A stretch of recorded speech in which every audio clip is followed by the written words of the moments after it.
Dunque, ci siamo! Hanno svelato il gameplay integrale di Total War Warhammer 40.000. Avevamo già avuto modo di osservare in live precedenti e al Bilibili World tutto ciò che la Creative Assembly sta cucinando dal tetro e oscuro futuro del 41esimo millennio. Ma erano spezzoni editati, ben poco gameplay continuativo. Oggi, con la live Alpha Strike, ci hanno mostrato alcune meccaniche di ritorno nella serie Total War, ma soprattutto un sacco di novità che riguardano il motore di gioco ed il nuovo orizzonte della fisica distruttiva. Ci bastano tali elementi per comprendere la natura di questo strategico in arrivo, si spera nel 2027? Vediamolo insieme. Ben ritrovati, sono Tiranno Matto e come al solito voglio parlarvi di questa oretta di live in un riassunto che rispetta il vostro tempo, facendo anche un montaggio degli elementi salienti di questo gameplay. Quindi dritto al sodo. Piano piano stanno buttando sulla brace un sacco di ciccia. Oggi iniziamo in uno scenario nella campagna di Armageddon, conflitto molto celebre e che infatti vede protagonisti da una parte l'Astra Militarum, la Guardia Imperiale, e dall'altra i brutali Xeno chiamati Orchi. La Marea Verde avrà sempre un netto vantaggio sulle truppe del Martello dell'Imperatore, a meno che Castellani e commissari non sviluppino delle tattiche sul campo molto più efficaci per combattere questi brutali Xeno. Vediamo già che avranno un ruolo importantissimo negli scontri su Total War Warhammer 40.000, le raffiche di fuoco, la soppressione e le coperture. Tutti sistemi che sono già abbastanza noti all'interno della saga Total War, ma che erano stati lasciati molto da parte. Lo sappiamo su Warhammer 3, per esempio, linea di tiro, copertura e la demolizione di edifici non sono proprio elementi di casa. Fa molto ben sperare, infatti, quello che ci stanno mostrando e raccontando in questa live. Il nuovo motore di gioco, Warcore, permette già di introdurre una quantità di proiettili disumana, ridicola se vogliamo, propria all'ambientazione, riuscendo a simulare scontri a fuoco su scala massiccia. Oltre alle nuove statistiche che abbiamo già potuto osservare, che riguardano appunto l'armatura e la resistenza di un'unità,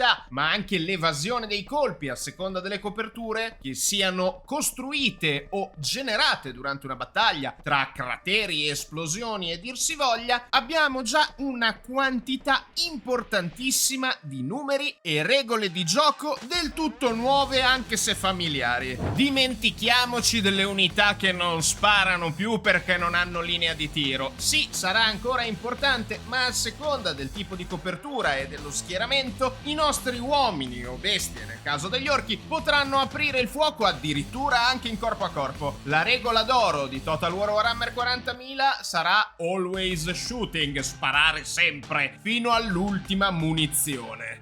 Inoltre, trincerarsi e saper attaccare una copertura diventerà una parte fondamentale del nostro scontro in tempo reale. Ma come in ogni Total War che si rispetti, non c'è soltanto ciò che è messo nero su bianco. Infatti, hanno voluto specificare che tantissimi elementi dipendono proprio dal caos delle reazioni all'interno della simulazione. Perché ci sarà il fuoco a bruciapelo, la raffica, la soppressione, ma anche la tipologia di munizione, la tipologia di arma, l'effetto a seconda del tipo di armatura, della categoria di unità, se media, leggera o pesante, e soprattutto ci saranno delle reazioni a catena. Un esempio palese è quello degli orchi ragazzi sabotatori. Ebbene, la tecnologia degli orchi è molto raffazzonata e poco affidabile, quindi riuscendo a colpire molto pesantemente tali ragazzacci potremmo creare dei nuovi proiettili vaganti totalmente caotici nel campo di battaglia. Esattamente come un bombardamento orbitale, di cui vi parlerò a breve, può generare un cratere e nuove coperture, che però saranno meno efficaci delle trincee. Uno dei dubbi più grandi riguardava la regimentazione delle unità, ma abbiamo avuto una riprova abbastanza palese di come possano funzionare formazioni differenti, fanteria leggera molto numerosa come quella dell'Astra Militarum rispetto magari ai MacNobs degli orchi, che sono un'unità di elementi più grozzi, in questo caso, proprio come anche gli Ogryn. Quindi abbiamo una grande varietà di tipi di fanteria, con un comportamento programmato adeguatamente. Ci saranno anche i veicoli pesanti, con ovviamente meno evasione per via della stazza, ma anche delle armi di tutto rispetto. Abbiamo visto il Baneblade, le Manras, le chimere, ma anche le bestie degli orchi, le loro lattine azzazzine e i loro grandi stompa. Oltre che, per esempio, il carro che ha trapassato completamente ogni forma di trincea e una buona quantità di guardie dell'Astra Militarum. L'interfaccia non è ancora del tutto definitiva, esattamente come il sound design, gli effetti e le animazioni lo hanno voluto specificare, e lo sottolineo anche io, prima che vi esaltiate troppo o che vi deprimiate a seconda della percezione. Ci sono ancora tanti artefatti, tanto lavoro da fare, soprattutto a livello grafico. La build che ci è stata mostrata oggi è di qualche mese fa, quindi non è nemmeno quella in sviluppo corrente e non sarà di sicuro quella della closed beta, alla quale io vi rimando, ve lo ricordo, potete iscrivervi per avere una possibilità di toccare con mano il lavoro della Creative Assembly ben prima della data d'uscita del gioco. Abbiamo un altro insieme di conferme, partiamo subito dai personaggi integrati nelle truppe. Sì, potremo, come in questo caso con l'Astra Militarum, inserire i nostri comandanti, i gruppi di comando, all'interno di unità specifiche. In questo caso avevamo un commissario a comandare un'unità di Kasrkin, la fanteria d'assalto pesante delle unità accadiane dell'Astra Militarum. Ogni unità poi avrà a disposizione una scelta di setup di armi specializzate che ricorda molto Dawn of War e le regole del gioco da tavolo di Warhammer 40.000. Inoltre, a seconda della fazione, avremo anche delle opzioni esercito molto iconiche. Nel caso dell'Astra Militarum, giocata per la dimostrazione, abbiamo potuto constatare che questa fazione ha dei poteri legati alla logistica e alla tattica sul campo di battaglia, che va a beneficiare di questi ordini trasmessi istantaneamente. E su questo vorrei sottolineare ciò che mi ha colpito di più, cioè avere gli effetti in tempo reale, come se noi fossimo nell'alto comando della nostra astronave che osserva la battaglia e può dare questi comandi in tempo reale. Come lui comunica queste informazioni è molto più immersivo rispetto ai Total War storici, che un po' rompono la parete dell'immedesimazione. Qui infatti è abbastanza giustificabile vedere dall'alto e ordinare anche bombardamenti orbitali, che è ciò di cui vi parlavo prima, un elemento a disposizione di tutte le fazioni che ci permette di modificare ancora di più il campo di battaglia, dandoci però anche un livello di gestione logistica strategica di tali armamenti orbitali e magari anche dell'aviazione che abbiamo visto così nello sfondo.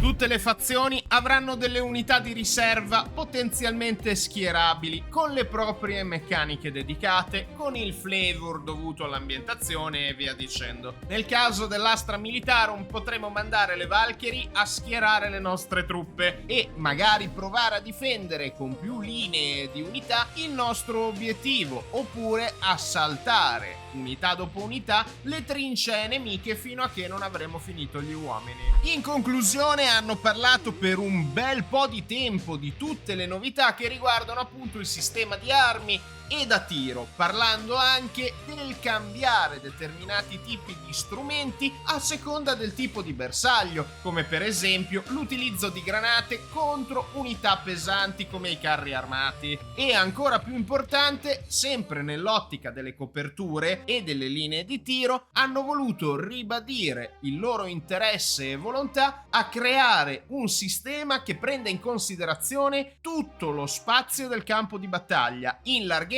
altezza e profondità, il che significa che avere l'high ground non sarà più soltanto un meme, ma sarà molto importante e ci permetterà anche di usufruire di alcune artiglierie spaziali o terrestri. Ed ancora molto importante, tutte le unità avranno a disposizione il fuoco in movimento, sia in avanzata sia in arretramento, con bonus e malus all'accuratezza, all'evasione, alla precisione, a tutte queste statistiche tematistiche che ancora piano piano nei mesi che ci separano almeno dalla closed beta potremo dissezionare con un'analisi più al dettaglio. Però ci servono dei numeri, delle schede, del footage di qualità superiore. Bisogna portare un po' di pazienza. Insomma, ci hanno mostrato veramente un bel po' di ciccia oggi. Eppure è soltanto la punta dell'iceberg. Ed ora sta a voi, anche perché a breve, all'inizio dell'autunno, ci sarà la closed beta di Total War Warhammer 40.000. Per ora siete convinti? Vi state facendo divorare dall'hype? Oppure avete qualcosa da far notare? Lasciate qui sotto un commento e se ho rispettato il vostro tempo, lasciate un mi piace. Anche oggi non posso che dirvi grazie per aver cliccato sul teschio del tiranno ed essere arrivati fino a qui. Sicuramente ci rivedremo presto con nuovi contenuti da parte della Creative Assembly anche per Total War Warhammer 3, dato che è in arrivo il futuro DLC Lords of the End Times. Tiranno matto out perché anche oggi questo è quanto. Alla prossima.